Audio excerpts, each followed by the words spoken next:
Hello, everyone. Welcome to our webinar Wednesday here at Essentia Foster Care. We're just going to wait a few more minutes as a few more folks are joining us. It's a couple minutes before 7, but we will get started with our agenda at 7. So just hang tight for a moment, but you are in the correct place for the 5 Things Foster Youth Want You to Know webinar. So just give us a moment and we'll get started.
All right. Hello and welcome everyone to Essentia Foster Care's Wednesday webinar.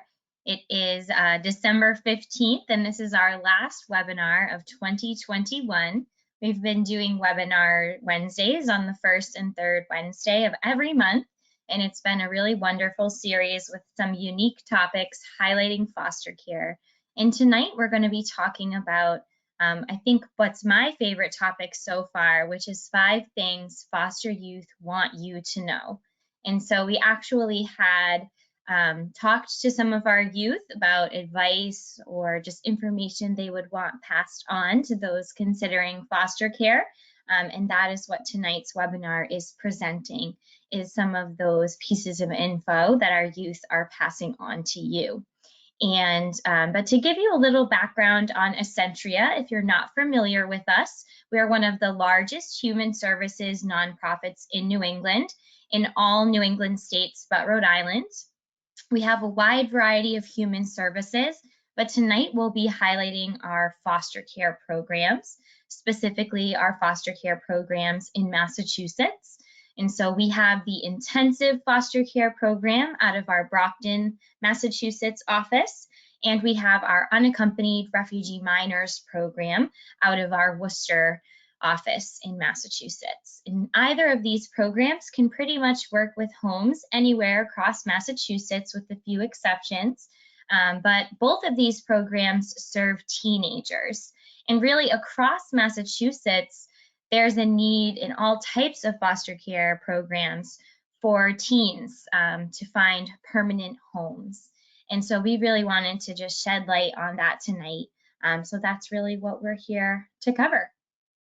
We will have time for questions at the end. And so looking at our agenda, we'll start with introductions. Of course, we'll cover the 5 things that foster youth want you to know. And as I mentioned, we will have time for questions at the end. So I'm riding solo tonight. My name is Colleen Schroth. I'm the Community Outreach Manager with Essentria's foster care programs, the intensive foster care and URM programs, as I mentioned. So I'm responsible for recruiting foster parents across Massachusetts for our programs. We do have an urgent need for new foster families, but I also work with other types of caring adults like volunteer tutors, and also donors that are looking to contribute items or even financially contribute to our programs. So that's my role, and hopefully I can do justice to this important topic. And if I'm a little out of it, it's because I've been sorting about 300 Christmas presents for the last 3 days, which is part of what I do at Essentia as well, is again organizing those wonderful donations. And so we've been sorting through a lot of holiday gifts for our kids. Okay, so now getting into the 5 things that foster youth are passing on that they would like you to know. And the first thing is that our foster youth are thankful, but they need time to adjust. And so I think this is maybe a misconception, or maybe people have this beautiful picture in their minds of how rewarding the experience is. And it is, it's really rewarding. And any one of our foster parents will tell you that. But I think in the beginning, you're in a phase where it's a little uncertain. Maybe it's a little awkward. Maybe the youth isn't talking a lot when they're first in your home. And the reality is that our kids are going through a lot of transitions. You know, they've moved from place to place. You know, you might be the 4th or 5th foster home that they've lived in. Or if they're coming from the URM program, you know, they're also adjusting to a whole new culture here in the United States and here in Massachusetts. And so all of these are big adjustments, and I think it's really important to put yourself in the youth's shoes, so to speak, and to try to be really patient and give them, you know, that respect that, you know, they are thankful for all that you're doing, but you might never hear that. And I think in a lot of ways, sometimes being a parent of any kind, it can be a thankless job. We don't always know as parents if we're doing the right thing or if our kids are learning the lessons that we want them to learn. So I think it's a leap of faith in a lot of ways. But I think just bearing in mind that deep down, you know, the kids are appreciative of what you're doing for them, but they might not have the words to express that just yet. And I think one really powerful example of that that we have shared in the past in some of our foster parent classes is one of our youth that had been out of her foster home for several years and was in her mid-20s. She decided to actually write a letter unprompted to her former foster parents. And it was like a 3-page handwritten, really heartfelt letter where she truly acknowledged everything that they went through together and deeply, sincerely thanked them for all that they had done. And they had gone through a lot of challenges together, and they had never really heard that in such a concrete way from her. So, but it did come years later. And so I think that's the reality of foster parenting for sure, is really doing it because you're there for the child and for what they need, and not doing it for your own gratification, which is easier said than done. So, so that is our first thing that foster youth wanted to pass on. The second is the idea that, like all kids, foster kids have good days and bad days. And this is really true of any age group. I think a lot of folks that are considering foster care, they wonder, you know, what are the challenges? What are the difficulties that I should be prepared for? And it's an important question. All youth in foster care have experienced significant trauma. That's the reality of being, you know, separated from family, of being moved from place to place, and of not having that stability and that permanency. And that's what we hope moving forward to offer the kids, is that stability and that permanency that they really need. And so there's going to be good days and there's going to be bad days. You know, we have some amazing, resilient, smart, funny, amazing, I'll say that over and over, kids. but that doesn't mean that every day is perfect. They might be a wonderful student, but they might have bad days at school where they're distracted. They're not really paying attention because they're thinking of some of these other things they're going through. And so I think that it's understandable, again, and it comes back to just trying to put yourself in the youth's shoes. But I think what we don't talk about enough when we talk about foster youth, especially teenagers, and what we hear on the news and things like that, is we don't always hear about the good days and the good things that are happening. Last year we had almost 30 kids graduate from high school in our programs. What an amazing accomplishment, and what a big thing to celebrate, and what a good day that is. And of course, that's a big example, but there are small examples too, where our kids are really kind to one another and help one another. Our kids are really helpful. They want to volunteer. They want to give back. So there's all these other multifaceted ways that, our kids have good days and bad days, just like any kid. And so I think that's also has nothing to do with foster care, and is just the reality of being a teenager, is that you're going through this developmental stage where you're learning about who you are as an individual. You're pushing those limits. You're kind of gaining some of that independence, but you're not quite an adult yet. So I think it really makes sense, and it's important to, normalize the fact that it's normal for a teen to have good days and bad days, and not stigmatize foster youth as, oh, well, this must be because you're a foster kid, right? And really think about, is this normal teen behavior for any teen? So that's our second fact to pass on, so to speak. And number 3 is we have typical kid problems too.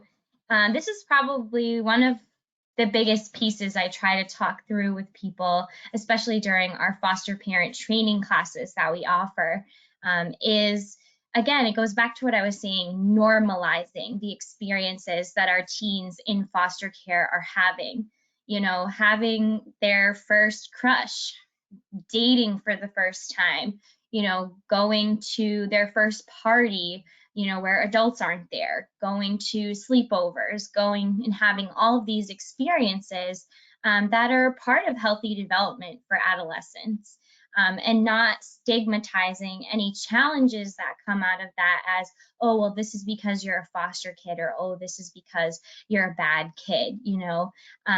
It's typical, it's normal for teens to push limits, to break curfew, to want to be on their phone for that extra hour, those types of things. And as a foster parent, just like any parent, you're limit setting, you're setting boundaries, and you're helping the youth, start to learn how to build that trust with you so that they can start to build independence.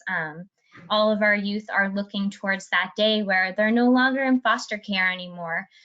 For us, and for any child in Massachusetts, they do have the option to stay in care voluntarily until age 22.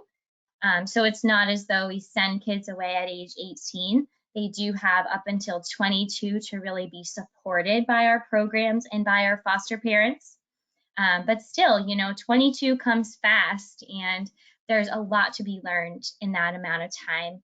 And I think from what I've talked with some of our foster parents fostering teens, this is kind of what they focus on more than anything, is just that day-to-day challenges that would come up with parenting any teen. All right, our fourth thing that foster youth would like you to know is that sometimes foster youth needs space. And I think this is probably really hard. A balance that we need to strike with our youth is the balance between giving space and also making sure that you're checking in with the youth, and that you're trying to include them in activities, that you're trying to get them out of their room and off of their phone. But it's definitely a balance. For youth in our URM program, they are not only going through all these transitions in foster care, but they're also learning English. And that can be exhausting mentally, to go to school all day in your second language, and then to come home and have foster parents who are still speaking to you in your second language. And there is a form of fatigue and mental exhaustion that comes with speaking constantly in your second language. So it's okay for kids to, after a long day at school, go have time to themselves and be in their room and have that quiet time that we all need. But I think also keeping an eye on youth and making sure that they're not too withdrawn from activities, making sure that they know that they are welcome to participate in family activities, especially for families out there that do have younger children. You shouldn't ever assume that the youth doesn't want to participate in some of the games that you do or things like that. Include them, invite them, and even if they say no, you can respect that, but at least you've given them that opportunity and showed them that they are welcome and they are a part of your family. And I think a common kind of boundary that a lot of our families set up as a house rule, so to speak, is that family dinners together might be a practice you try to keep every night so that you are checking in with the youth and so that they are, coming off their phone, out of their room and having that family time. But I think it is important to understand that our kids aren't always going to be upbeat and bubbly and happy. They're going to have again, it goes back to having good days and bad days. And sometimes on those bad days, the best thing you can give them is just a little bit of space. So finding that balance. All right, and our final thing that foster youth wanted to pass on, and this is definitely my favorite of the 5 things, is that all foster youth are individuals. So this whole time, I've been giving you examples and suggestions and comments, but I've been making kind of sweeping generalizations, which is risky. And I think we have to start for parents that are considering becoming foster parents, we have to start somewhere. But the reality is, every single child in foster care, regardless of their age or gender, is different, is a distinct individual. There's no one mold for who a foster child is. Every kid is so different. Their needs are different. But it's also really exciting because we get to watch, especially our adolescents, we get to watch them develop into their own personalities, into their own strengths, work towards their own particular goals and dreams, and really see them become that young adult. And it's a really exciting phase of life to see kids start to accomplish some of those goals, like graduating high school, like getting accepted into college, like starting their first job, like getting their license, maybe learning a new skill, like, wanting to start their own business because they make beautiful jewelry, or all these different variety of things that our kids can achieve. And we get to be a part of that, and that's really special. And again, if you ever have the opportunity to meet some of our kids, they will blow you away every single time. And this is a part of why they do have goals, they do look to the future, and success is different for every one of them, but we do everything in our power to make sure that they accomplish that dream and that vision that they have. And that's, why we're here, and that's why our staff and our families do what we do. So yeah, I could go on and on.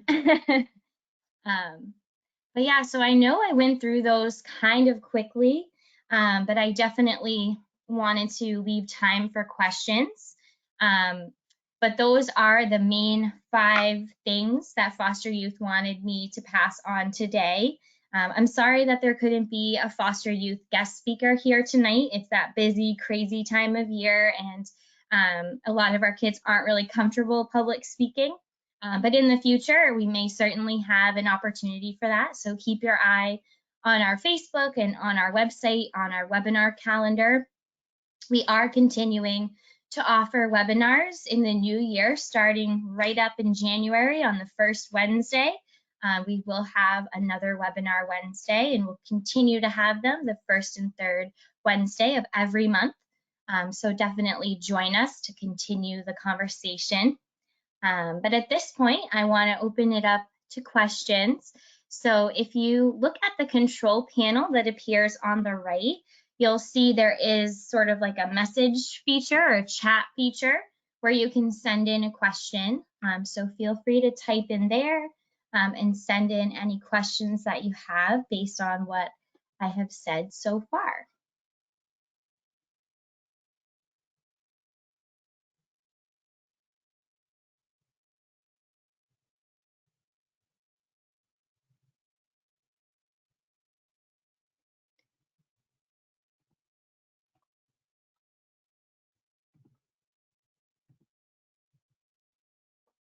So I don't see any questions coming up.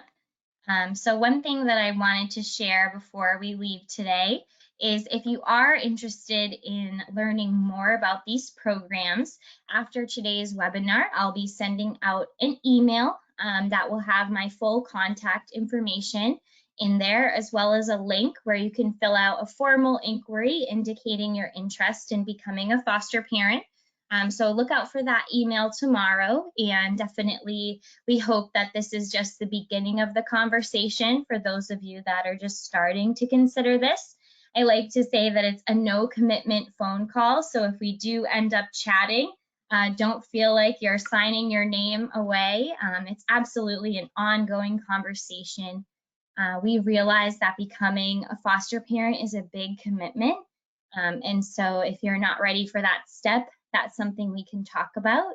But if you think you might be ready, in the words of one of our foster parents on the webinar we had earlier this month, you know, chances are you have a calling for this if you're already here today. And so that's something we'd love to talk with you about. But for those who know they're not interested in becoming a foster parent, there are other ways to get involved that I'll include in the email as well. Particularly right now, we have a need for donors to our Amazon wish list, where we have requests from youth, not just for the holiday season, but all year round, especially for our teens in foster care, as they do approach that emancipation date or that date where they leave our programs. Oftentimes they're moving into a college setting or into their first apartment. And a lot of them need support to do that. And so we oftentimes will have an Amazon wish list with items that our kids are asking for their first apartment. So things like sheets, towels, pots, pans, and a lot of our kids, you know, just to respect their dignity, we do prefer new items. Occasionally we can accept gently used items, but that's why the Amazon wish list has been really great. Is it does, with the click of a button, you can donate those items and they ship directly to our office. So that's been wonderful the past couple of years to have that list going. So if you're interested in supporting us in that way, that would be great. We also have volunteer opportunities I could tell you about. So yeah, there's a lot of ways. And I think the final thing I'll leave you with today is the best way that really anyone could help foster youth is by spreading the word. So as I mentioned earlier, we do have an urgent need for foster parents across Massachusetts. And here at Essentia in our specific programs, we definitely have that need. A lot of people ask, well, how many? How is the need? Really, it's limitless. We could, if you had 20 foster parents for me tomorrow, I would take it. You know, it'd take me some time to figure out how I was going to license those folks. But there's definitely that big need. And so in the email that I send tomorrow, I'll include the recording. So if you'd be willing to forward this to any friends, family that might be interested, share us on Facebook. You know, we have a Facebook page at Essentia Care. You could follow us, and every Friday we have a Foster Care Friday post that you could share each week to help spread awareness. Because really our belief is that talking about foster care helps kids in foster care. So if that's all you leave with today, that is enough to just tell somebody about Essentia and to tell someone about foster care after today. So I haven't seen any questions come in, and I want to be mindful. I don't want to just keep rambling at people. So thank you to those of you that were able to join tonight. If you still have questions after today but prefer to speak privately, please reach out. But for those of you that have holidays that you're looking forward to, I wish you happy holidays, a happy new year. May 2021 bring you lots of happiness and maybe even bring you towards a program like ours. But yeah, thank you for being here. Have a great night.